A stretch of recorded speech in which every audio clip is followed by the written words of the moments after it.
You're listening to Parts and Charts. I'm Chelsea Owens, a therapist certified in internal family systems, and my co-host, KP Kajabowski, is an astrologer. We're testing the theory that IFS and astrology are mapping the same inner territory. Every episode, we put that to the test. Glad you're here. So it's episode 2, season 2, and we thought it would be great to bend Chelsea's ear. Well, not bend Chelsea's ear.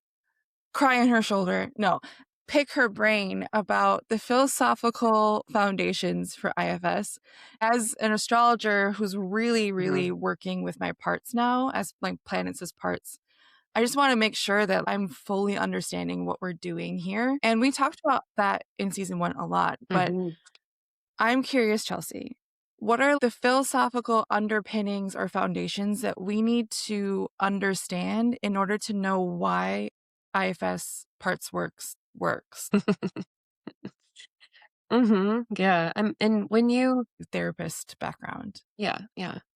I remember when you were laying out the episodes for this season. The first theme you had for this episode was something about like the neuroscience, right? It was like the neuroscience behind IFS. And then I think it was something about, I don't know, like why the brain does this, right? Is that what you said? We're trying to figure out like something like why like how to explain how the brain does this. And I was like sitting with that for a second because I was like, I don't really know if I can speak about neuroscience. I could pull up some grad school textbooks, but I was like, okay, how does neuroscience play into IFS? And I was trying to make the connection, and then something just didn't click, like with like, why does the brain do this? And because I was like, I don't think we can, maybe that's the wrong question. Like, I don't think this is about, understanding how the brain does this, like creates parts, because I don't really think the brain is creating parts. And I don't think it's all the brain. There's definitely that, because we have brains, we have a mind, and we could have a whole episode about the mind and what the mind actually is metaphysically, but maybe we'll touch on that a little bit when we go forward today. But parts are more than just something the mind is creating, I think, period. So parts are, Dick says it in one of his books, they're sacred beings. And so when I'm explaining that to clients, or when I'm explaining that here, maybe people could have different reactions to that, feeling different responses to sacred beings being inside of us. It sounds a little esoteric, but I really do believe that whatever they are, whatever it is that parts are made up of, really it's just particles and waves and thoughts and feelings and emotions and experiences and a little self energy. That it's like hard to really know where are they really coming from. Like, they are coming from somewhere. I don't want to explain it in a way that feels like, okay, they're these like floating entities that like come into our bodies and it's not a part of us. Like, that's a whole nother topic. But it's not just something that the mind is creating or making up. I guess they have more, I don't know, like more substance than that. They're parts of us that, can carry burdens, like we talked about quite a bit, that maybe have started out with us since birth as, free and expressive and beautiful beings, kind of, how when you're born, you're kind of born with this kind of untouched, like, purity, right? And then life starts to happen and get layers on top of you, and you could have traumatic experiences that inform or develop some of those burdens that you start to carry, or some of that the parts start to carry. And in IFS, we're just trying to understand that and unburden any parts that are carrying burdens. And then there could also be parts that aren't really carrying burdens, that are just doing a role for you, but it's not extreme. Yeah, the first thing that's coming to mind is, you kind of answered it, but like, do you feel like our parts are born with us, as like all of our genetic code is born with us? Or like you said, like there are moments where parts are burdened, but there's not a new part being made. It's that there is a part that's experiencing stress or trauma or something, and they're reacting in a different way now because of that experience, right? Is that how you're feeling about it? Yeah, I mean, I don't, and this is something that you can ask your parts, or that you may ask like when you're with the therapist practicing it, but because not, I don't think all parts are necessarily born with you. Some could be because, you know, we do need parts to kind of carry out different parts of our life, like different roles, like admin work and talking to people. So like those are probably all parts, right? So you are kind of Yeah. developing, they are developing probably from young ages, right? But they can come in like parts can develop or start to exist at any point during your lifespan and for different reasons, different things happen and different parts like organize around whatever is going on for you in order to help you out, right? I do believe that all parts are Yeah. trying to help you out for some reason in some way. And we can get, I don't know if we got into this last season or I don't think we did, but there's this also this idea of like cultural and legacy burdens.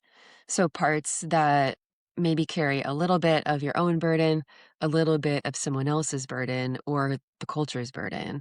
So those parts could be a little bit yours and a little bit not yours, something that you could have inherited. And sometimes, like when we ask questions to distinguish, like, is this all your part, or is it, coming from outside of you, or is this all your burden or not? Or what percentage of it Mhm. is coming from somewhere else? Yeah, there's questions that you can ask to try to get more information about that, and parts will always tell you. I was just thinking, before we started recording, what we were talking about with how society, only celebrates certain things and all of that kind of stuff. And the kind of shame about being delayed on certain like life markers. And I'm sure if I excavated a little bit, I would find some kind of cultural burden there or some kind of legacy burden too, even maybe it's with my family. But I'm thinking definitely cultural, like with all the things that this part of me is probably taken in from society, right? About what's important in culture, what's not, or Yeah. what's valuable and what's not. So I'm sure if I did a little work and went inside, I could probably trace that back. And I would probably ask, how much of this is mine, or like when did you first start coming in to do this job for me, or how far back do you go? Like, what's your first memory? I may find it may say, like, I've been here before your birth. So it's not even that I came in when you were born. Like, I go back beyond that, yeah. So that's my Yeah. guess with that. Because it just feels so like, as we were talking about when we were talking about like all my other parts, like, are like, I want this and that and blah, blah, blah. Like, they had such opposite ideas and almost felt like this other part of me was like kind of foolish for even saying what it's saying. And it, doesn't totally feel like me, but it still feels pretty strong. But the strength of that feels like it's mostly informed by messages or cultural beliefs. So that's giving me Yeah. some trailheads. I'll work on that later. But yeah, going back to, I guess, the philosophical foundations of understanding, yeah, just understanding more about IFS. And we were going to briefly talk about this idea of like being Yeah. inherently good or bad, right? And that as we're saying, okay, are you born with all your parts? Yeah, like kind of, but not necessarily. In IFS, we have this belief that all parts are welcome, that there's no bad parts, right? No bad parts. And people could argue like, oh, well, what about this or that? Like, what about people who do really like terrible things, right? What about that?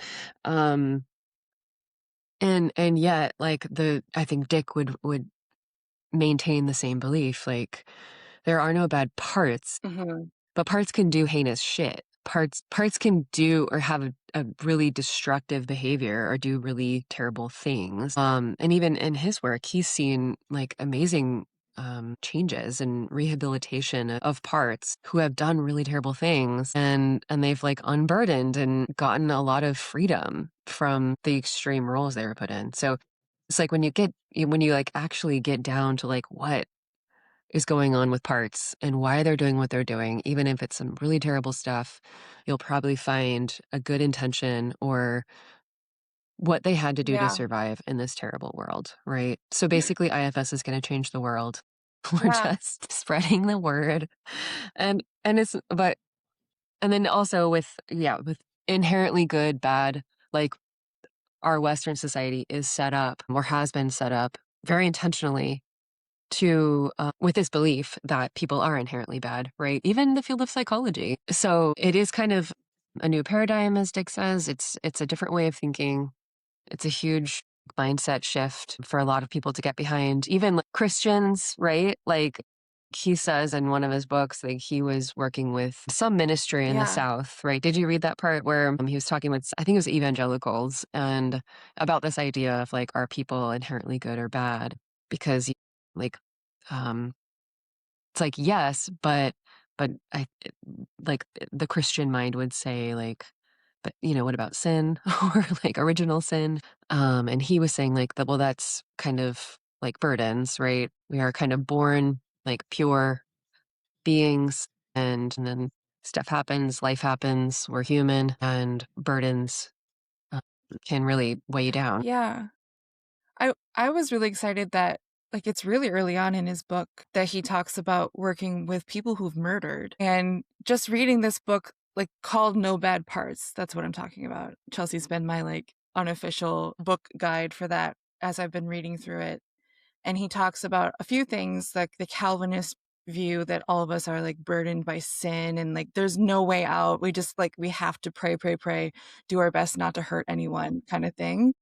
And then, like, Mhm. working with people who have Mhm. murdered, he he talks about how, like, working with their parts and getting to know why certain parts, like, needed whatever for whatever reason to cause harm to another human being, they gain more understanding of what was happening, and, like, that person is in jail forever, so there's no way that they can prove that they won't harm someone again, but in that setting, Dick could see, like, they were opening up space inside of them because they were listening to all these parts that were really extreme and they were all fighting each other. It's just really Yeah, exciting to me, having grown up yeah, also in a pretty Christian social way, um, to see that, like, no, we're not inherently bad.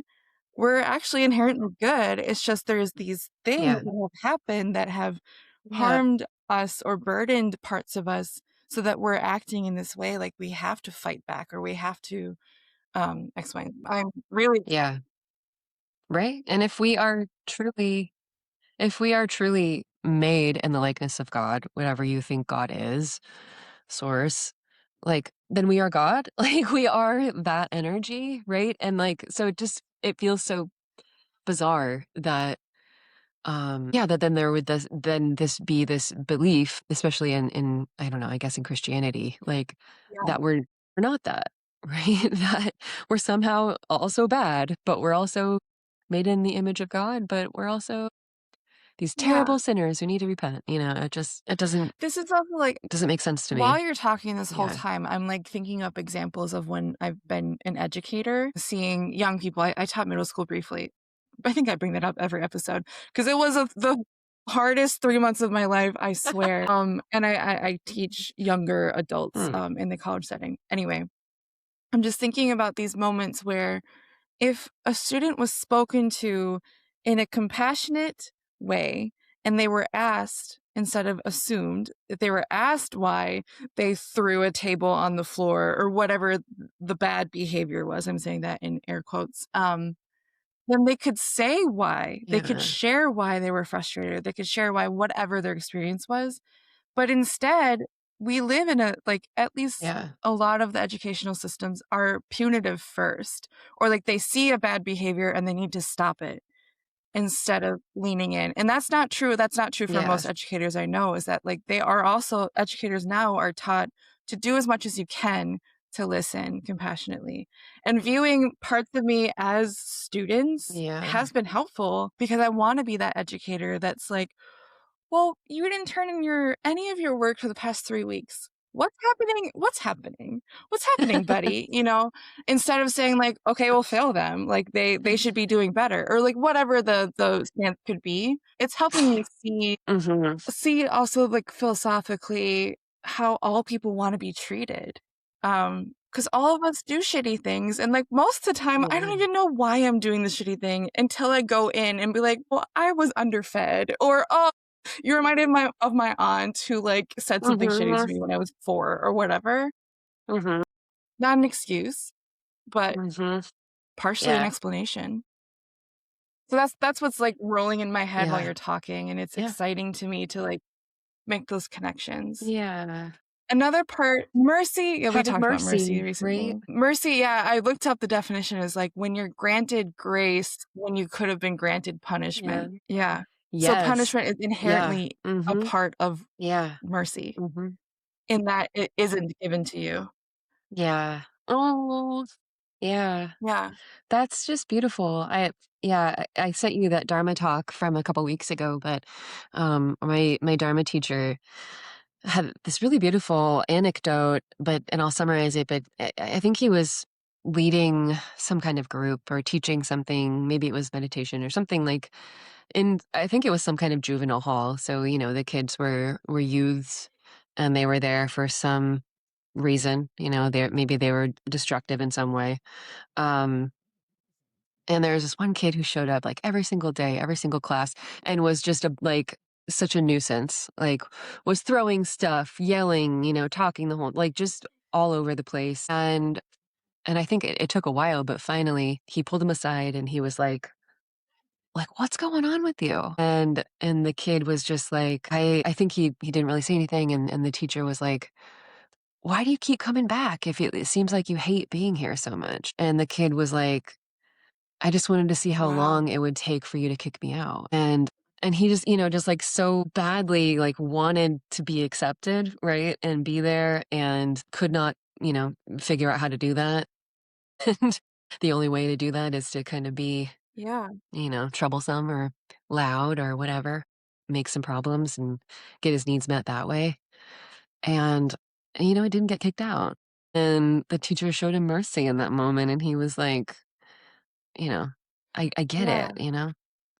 and it came to it with, yeah, this merciful attitude. And I think that that feels so true for parts as well when they're kicking and screaming and doing something that can seem really destructive or harmful even to the self, like once you actually come to them with understanding and inquiry and curiosity and a little mercy or compassion, like instead of being like, what the Yeah. fuck are you doing? Like, stop doing that or get out of here. You can't do this anymore. Get out of here.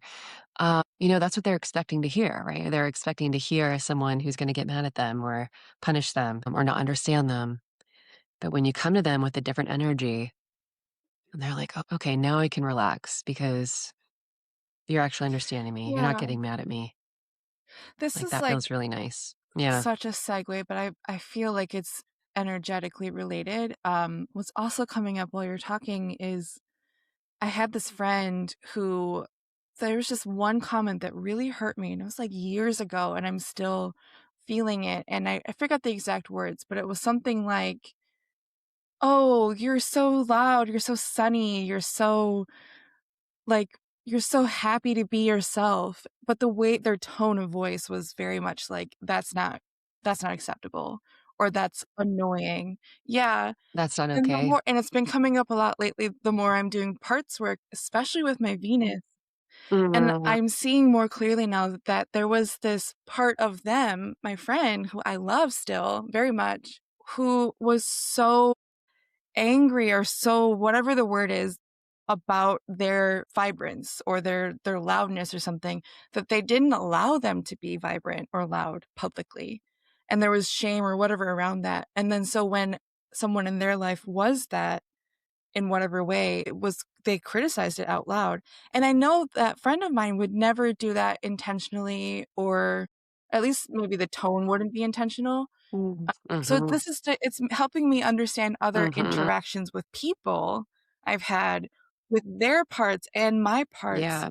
And I feel like since being a very young person, Mhm. I've also had a really difficult time with letting myself be vibrant or, like, exuberant or whatever, and then when I do, like, just have to do it because it's Yeah. like, that's self energy to me, at least it feels like that.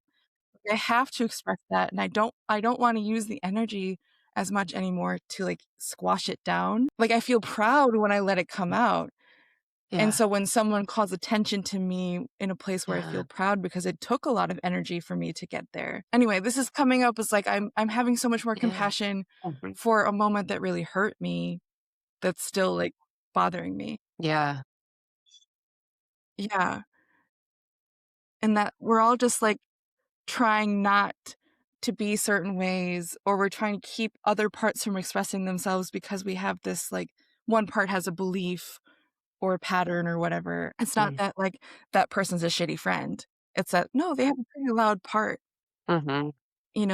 and it's better not to Mhm. make these grand Yeah. assumptions about people or, like, decisions about people or parts, and instead, like, wonder why something occurred. Mhm. Yeah. Totally. Mhm. Right. I think it's really it feels like freedom in some ways when you can recognize that other people have parts, and that's probably what Yeah. you're interacting with, and not to, like, excuse, everything that people do or say or what those parts Yeah. do, but it gives you a little bit more maybe it gives you a little bit more of an opening to have maybe a little compassion I and think too, like, understanding.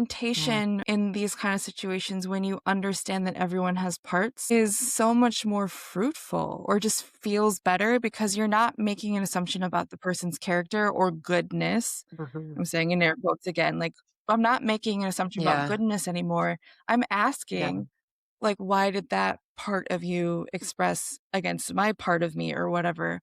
Um, and, like, it's a lot more language. Yes, and I also, like, wouldn't want people I also wouldn't want people to, like, use that, like, in a Yeah, manipulative way either, like, to be able to weaponize, like, for real. psychology language with your partner, let's say, "Is that a Yeah. part of you that's doing that to me right now?" Like, there's a way Oh that my that could god, also yeah, feel a little icky. Like, you don't wanna name someone else's parts, like, "Babe, is that a part of you yeah, that didn't wanna do the dishes?" it's yeah, But you can ask, like, you can inquire about it without directly naming it or invite them to, like, go inward and right, yeah, you chat, have to be but careful not to yeah, manipulation, but it does help me, like, instead of feel so activated or hurt, you know what I mean? Because of this philosophical Yeah. stance that, like, Yeah. it's all in my body, it's all inside of me, it's all a part of me. Mhm. And also, Yeah. it's not I'm not just Yeah. one doing one thing, and then I have a character judgment against my one self. It's all these beings working together. I know.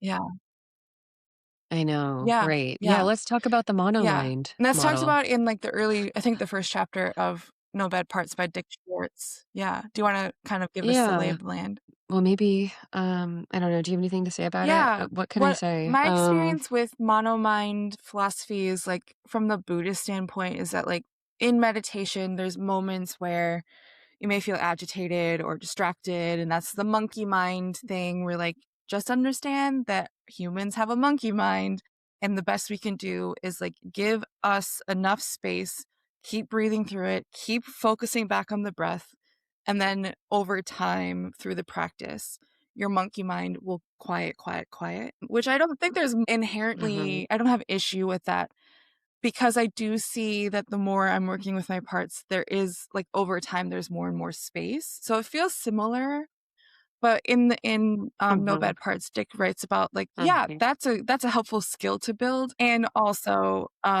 assuming that Mhm. things coming up are just like errant thoughts or not to be like Mhm.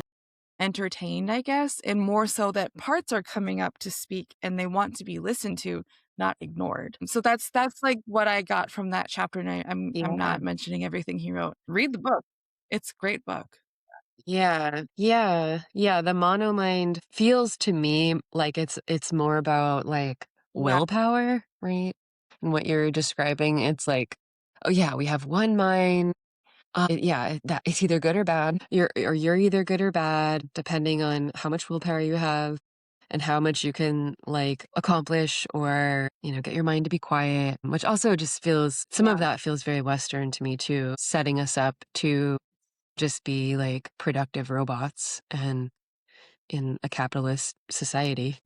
I mean, yeah, I even see it like I've seen it in my practice sometimes too, where people come in and they're like, um, kind of confused or they don't understand why they're not happy all the time or they're not something positive all the time. Or some days I feel sad or some days I feel really tired. And it's like it sometimes feels hard for folks to understand that like that's completely normal and okay, that we're not supposed to be like trying to be happy all the time. And if there's anything other than happiness, there's something wrong with you. Like we contain multitudes and that's completely okay. And I think I think so many people are afraid of getting stuck in one of those emotions and not being able to get out of it. And I've seen that with parts for sure.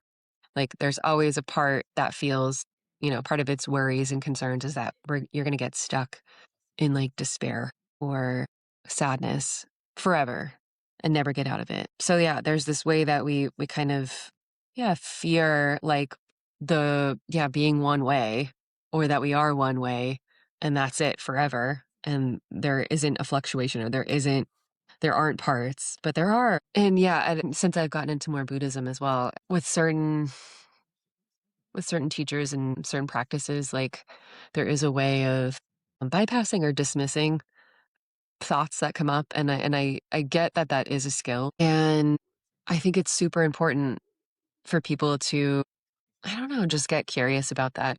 Curious about, you don't have to in that moment, right? You don't have to go into like, what is this part doing? What's it saying? All of its history. But just acknowledging that, like, what's coming up are, like, sacred beings within you that are complex, and it's not as simple as, like, need to look at my calendar and put this thing on the calendar right now. Like, Yeah. that's really important to that part, right? And it's trying to give you a message for a reason, like all the parts are. So not to be ignored. Yeah, I've seen with a lot of spiritual practices how what John Wellwood coined the term spiritual bypassing can look like, and sometimes a lot of parts can get really on board with some of those spiritual practices because it looks like a really healthy thing to do. It's like parts will be like, yeah, you're going to meditate or you're going to church or you're going to like do this thing that, society says is like a positive thing, which is great. And sometimes that can lead to like parts being pushed down and ignored or not even, not accepted, right? Because of whatever they believe or what they're doing, which can just cause a lot more separation inside the self and then maybe causes some of those really zealous parts to just Yeah. ramp it up, like let's go like let's do religion even harder, or like the spiritual practice even harder so that we really make those other parts shut up, which will just cause a lot more Yeah. separation or backlash. I think it's really um great to bring up yeah, willpower in this moment because willpower is a really celebrated characteristic or skill or choice in our culture. But willpower, in my experience, is often a very negative experience because of what you just said is that you're pushing through, you're doing something even harder and ignoring all other parts of yourself 10 times more. So then there's going to be an yeah, reaction soon, if not later. And I'm yeah, thinking about like someone who goes hard on I worked in, television and movies. We would, like, go hard for 10 days or whatever, and then everyone got sick, like, violently ill after the shoot was done, and yeah, that's a very physical manifestation, and yeah, I see that a lot in my life when I'm, like, just pushing, just using my willpower to get something done. I lose, like, a day or 2, almost like clockwork, because I know I've been ignoring other parts of myself, and it's not that I couldn't have gotten that work done, But if Yeah. I had to have done it in a way that was more natural to me instead of just, like, ignoring everything else. So Yeah. that's been on my mind a lot since I started reading No Yeah. Bad Parts and listening to you, Mm, because I think nice. that's why we do, like, the regular parts work IFS sessions is because at any given moment, there is a part of you that you aren't listening to enough, and if you listen to it more, other parts of your Mhm. life would be easier and feel more joyful. Yeah, Yeah, and I'm thinking about, definitely. like you just said, like, the religious people that I've witnessed in my life who, like, will just keep praying, and then, like, they are the people who are the meanest on the planet, you know? They're ignoring other parts of themselves because they're Mhm. just focusing on, like, "Just be a good person, just pray, just show up on Sundays," you know? Mhm. Yeah, Yeah, right? Totally. And I don't wanna make it sound like I'm just, like, bashing religion because I think it offers so many people and, just having a yeah, space for community and spiritual life is helpful. And I can only imagine that, like, people are learning it from somewhere, right? It's like you're hearing messages from something or somewhere, and, like, that is also what kinda amplifies yeah, parts to be more extreme, I think. Or it could be, like, how parts are interpreting something, and maybe they're, kind of ramping it up themselves, but it's like it kind of feels like, there's gotta be yeah, some cultural elements to it as well that parts are hearing from yeah. leaders or, Makes whoever, me think right? of, at Christmas, That we were really watching, yeah. like, King of Queens, and then, like, an hour later, it was another one of those, like, 2000 sitcoms, and, like, the way that the men talk to the women, holy shit. Like, that's how we Yeah, were all raised to, like, think how culturally people talked to each other. Like, yeah, that is just as harmful as, like, yeah, you said, a social burden or a cultural burden, mm, than any spiritual community for yeah. sure. Mhm. I mean, Yeah, even in Frasier, like, my yeah, favorite show, they were, like, slut shaming Roz all the time. They would make fun of Roz all the time for, like, how she yeah, loved men so and much. how Like, there's only one female even character Frasier. basically, or 2. Yeah, and how, like, Yeah, that has to have yeah, informed us. yeah. And they would make fun of Daphne's clairvoyance all the time Mhm. too. Like, that was a running joke, how she, like, thought she was psychic, and they're like, "Yeah, Daphne, sure. Like, you don't rely on science like the rest of us." I'm very glad Frasier made it in. But I love Frasier. I know. We've talked about just how parts feel inside of us. Maybe they came with us at birth, but probably not all of them. We talked about how there's like the assumption that we are just one being, but that's not true. At least if you are like subscribing to this IFS framework, which I am absolutely at this point, we aren't just a mono mind. We are not just one being. We are many influences inside of us. And then what was the other thing? Inherently good and versus inherently bad. I confidently have always felt that we are inherently good. It's just there's Mm, always something that is like turning or twisting inside of us that make us feel like we have to act in a certain way. And I think about when my sister was a younger person, she would bite a mhm. lot because that was like her best way of getting what she needed. And if she had another way to get what Yeah. she needed, she would have done something else. But it just showed up like biting, and that sucked. Twin Aw. life, yeah. Okay, Yeah. so from there, is there any Yeah. other Yeah. element, like, if you're, like, bringing on a new client or you're explaining how IFS works, is there any other element that we should know to, like, make it all click in? Or does that feel like a If I'm bringing in a new client or if a new client's starting with me, well, I don't know. These days, I feel like most clients come to me because they're wanting IFS and they know that's what I do. So, I don't really get a ton of, like, totally random people who don't know how I practice or don't know anything about IFS, which is Yeah, kind of cool at this point. And even, back in the day when I was getting more clients who didn't know about IFS, I would stay away from explaining anything. Maybe I'd say in a consult call, like, "Oh, I practice IFS," and I'd give a 2-minute spiel about it. But I kind of stay away from that because I think it's better for them to just experience it and not have all of their thinking parts being like, "What is this? What do we do? Am I doing it right? Blah, blah, blah," like, trying to figure it out. Um, and I'd rather just have them Yeah. experience it and see what that feels like. So it's better, yeah, it's better that way. And that honestly, that's how I came to it as well. Like I just started with a new therapist, I don't know, 8 years ago, whatever. And she just started doing it. And I had no idea what it was. And I was like, what? And I thought I knew enough about therapy to know like what most like theory and modalities were, but I guess I didn't. So I think that really helped me. Like I don't know how my journey would have been different if I just went to an IFS workshop and somebody Right. explained the theory to me without experiencing. I think about this a lot because I'm like, would I have still come to IFS and been like, yes, like that's what I want to practice if I just heard about it from somebody and they were like, we're all parts and blah, blah, blah, blah, blah. I think I would have like understood it on an intellectual level. Yeah. I don't know if I would have been that interested in it though. It would not have clicked the same way had I Yeah. not experienced it in my body in therapy first. I truly believe that. Because I mean, yeah, if I just read No Bad Parts, I'd be like, "Okay, this is kinda cool." I don't know how that really, like, works or how that feels to me. Yeah, I don't know if I would have been as excited about it. So I'm really grateful for that. So I think that's also what I hope to impart on my clients and everyone, is to just, Yeah. yeah, be able to experience it yourself so that you can actually get the somatic experience of it.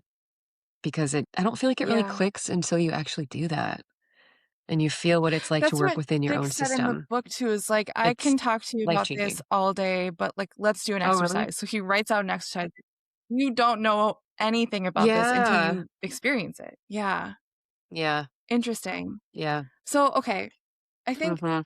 let's wrap up this Yeah. episode. I want to ask you something that's been on my mind that I feel like is related. That, like, when you're inside of your body, I have to close my eyes when I'm doing a session with you and other people. Like, how do you build up that Yeah. muscle with the active imagination or the active, like, listening that is required in these sessions? Like, how would you advise people to practice that?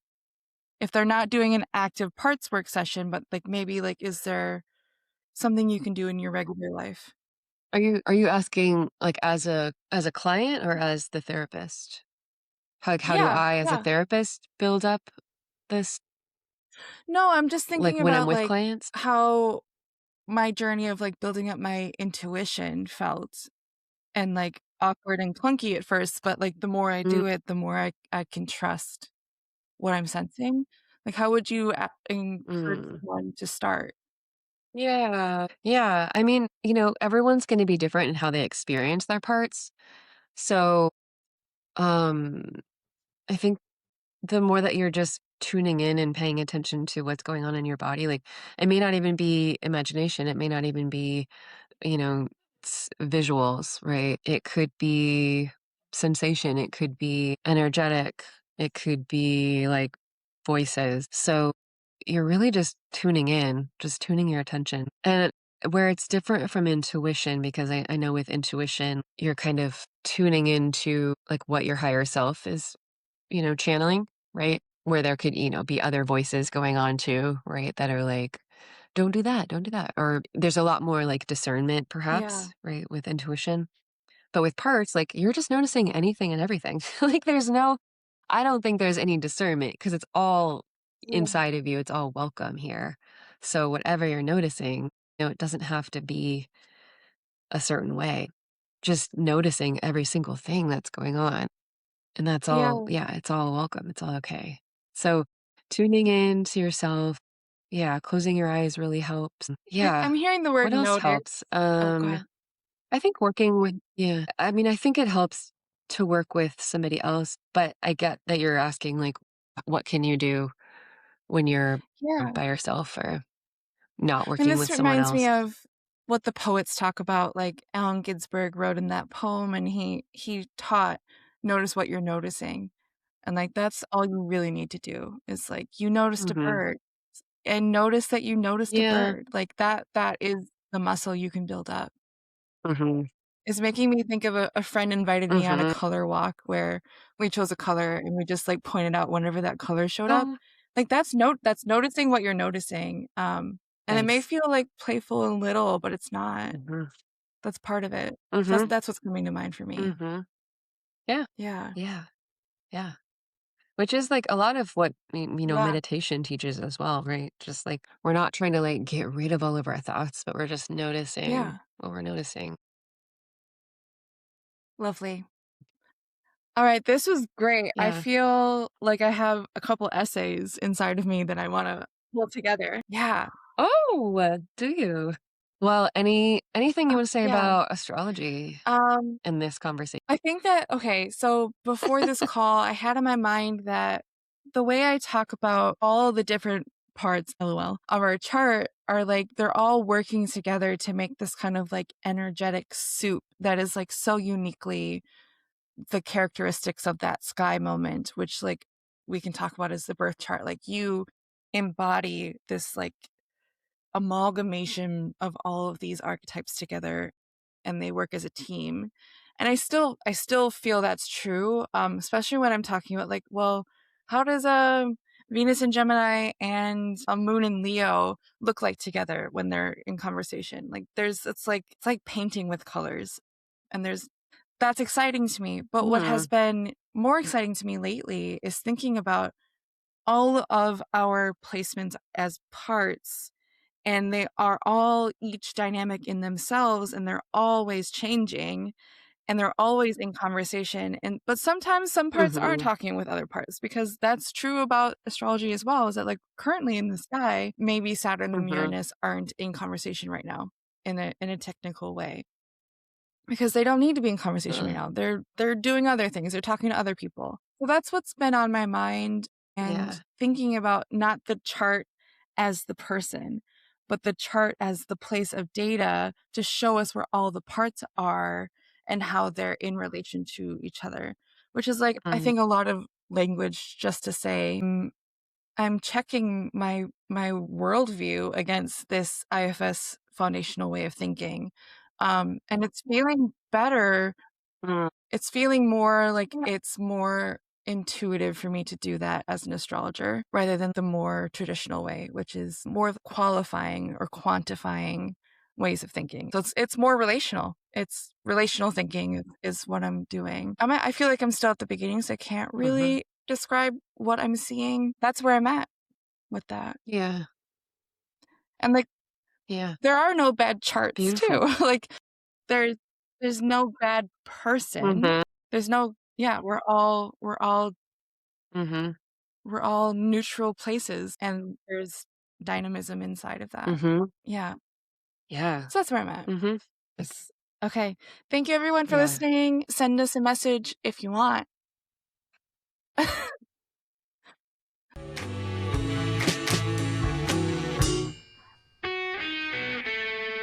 Thank you for joining us for Parts and Charts, the IFS and Astrology podcast.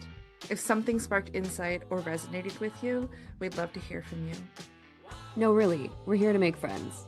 Reach out to us. Leave a comment, subscribe, and if you feel called, share this episode with someone you care about. Or, if you want to work with us one-on-one and go deeper with this work, check the link in the show notes for how to find us. Until next time, may all of you feel a part of the family.